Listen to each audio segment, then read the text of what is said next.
If you've ever looked in that part of the paper where they have the musicians' classifieds, you've seen that thing where they'll have an ad like, guitarist seeks drummer. And then just a few inches down, same page, there'll be a drummer looking for a guitarist. And, you know, it's hard not to think, can't you people get together? What would happen if somebody would just introduce the two of you to each other? Well, we decided to find out what would happen. Our producer, Starlee Kine, recruited Jon Langford from the Mekons to go through the classifieds and create a band constructed entirely from the classifieds. Here's Starlee. Jon's never had to turn to the classifieds for bandmates.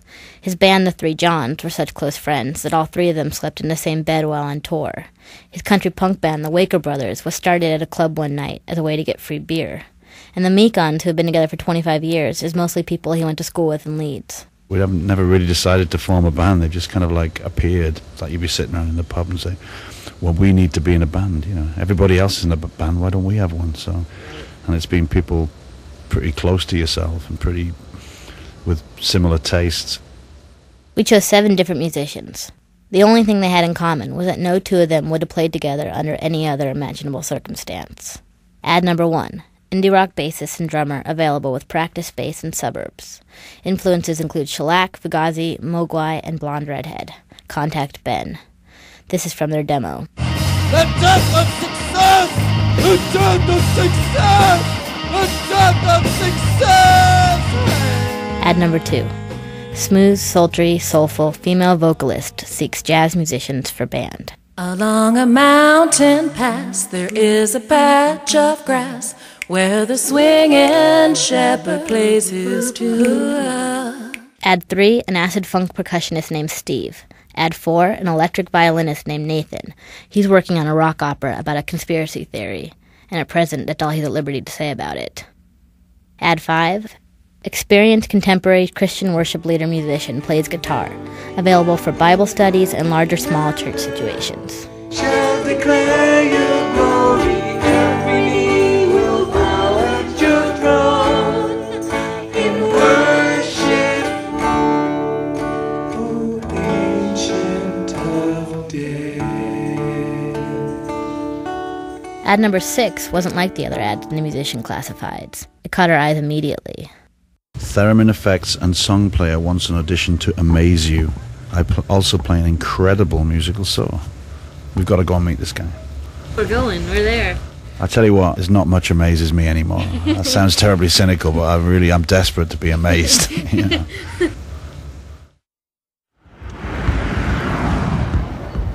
The theremin, of course, is the only instrument in the world that you play without touching.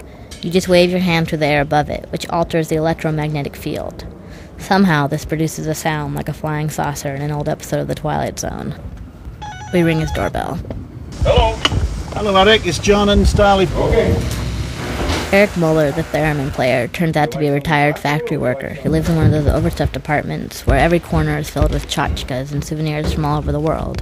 In other words, pretty much exactly where you'd imagine a theremin player living. How are you? Okay, how are you? There are pictures of his wife and family everywhere, and it's the only apartment I've ever seen with a hand-painted mural that covers an entire wall and features both a waterfall and a volcano. Wow. We head into a little room in the back of the apartment, and he flips on the theremin, a thin black box which looks no cooler than a clock radio. Would you like something classical or would you like something Contemporary, what would you like to have? How about Danny Boy? You like? Yeah. Do you like that song? Yeah. He pops a floppy disk into a keyboard for accompaniment and positions himself in front of the theremin.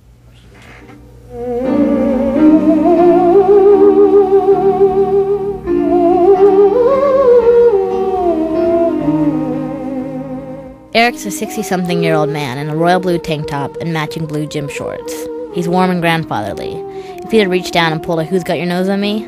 I would have been ready for it. But when he sits down in front of his theremin, everything changes. This look comes over his face, a mixture of utter calm and complete confidence. His factory worker hands glide through the air.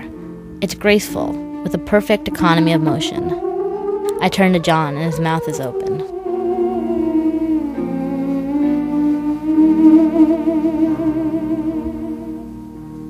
We were going to ask you to amaze us. You did. You just did. That's how you play the barrel. I know, it's great. You speak the truth. I'm amazed. I told you, I'm amazed. I came here. I was going to ring your doorbell and go, Eric, amaze me. But then you wouldn't have let me in. Before we arrived, we hadn't understood that when Eric says in his ad, "Let me grant you an audition to amaze you," he literally means exactly that. He brings people to his home, plays for them, amazes them as promised, and then never ever joins anyone's band. It's just not what he's looking for. To be just a part of a big group, I don't know if I could be happy in that kind of a situation. Have always played the solo. Nonetheless, he agrees to sign up for our band. Later, back at Jon's house, the difficulty of what we're going to do starts to sink in. What song could unite an acid funk conga player, a sultry jazz singer, 2 indie rockers, a Christian guitarist, an electric violinist, and an amazing theremin player? What one composer could shoulder the burden? I don't know why I keep thinking Elton John. Maybe we should do an Elton John song, because everybody likes Elton John, don't they? Even I like Elton John sometimes. There's certain Elton John songs I love. I like Rocket Man. I think that's a brilliant song. I think it's gonna be a long, long time since touchdown brings me down again to find I'm not the man they think I am at home. Oh, no, no, no. I'm a rocket man. Yeah, I mean, maybe Rocket Man, you could have the space. We could have space effects in it. You know, the theremin. No, we do Rocket Man. Let's ask them if they do Rocket Man. Okay.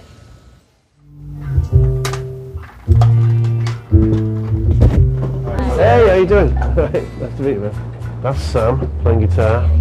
That's Eric with the theremin. The big day arrives. One by one, members of our one-day band show up at the studio, where Jon recorded most of his own albums. Eric, the theremin player, brings his wife. And just like in any situation, the cliques immediately form. The rhythm section hits it off immediately. They make musician jokes like changing the time signature from a 4/4 to a 6/8 that crack each other up. You met the rhythm guys? Every band has the guy who's a quiet lone wolf, and in this band it's the electric violinist. He's off in the corner practicing his violin and not talking to anyone. When I ask how he's doing, he tells me he can't hear himself through his headphones. And then he utters the last sentence you hope to hear when you're throwing a group of strangers together in a band. I'm in anger management, actually. He proceeds to scare me with stories of other recording sessions he's been in. Well, it was the same situation. I was in a studio like this, and I couldn't hear myself very well, so I took the violin by the neck, right here, and I basically just, I took it like an axe, and just went bam, and it just, pieces went flying everywhere. And you done this twice, actually. Twice? Yeah. So, we're working on that.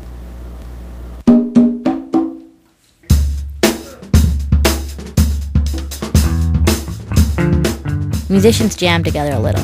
The singer Karen had told me on the phone that she hadn't played in public much and felt sort of shy about the whole thing. But there's something about the dynamic of being the singer in front of 6 musicians that as soon as she gets up there, she seems to change, take charge. Meow. And the band defers to her. Indie rockers shift to jazz. One was the papa bear, one was the mama bear, one was a wee bear. Today they were walking on the deep woods and talking along. She came. After maybe 10 minutes of this, they know each other well enough to play through Rocket Man for the first time. I don't know, do you want to give a count? You wanna go? Yeah.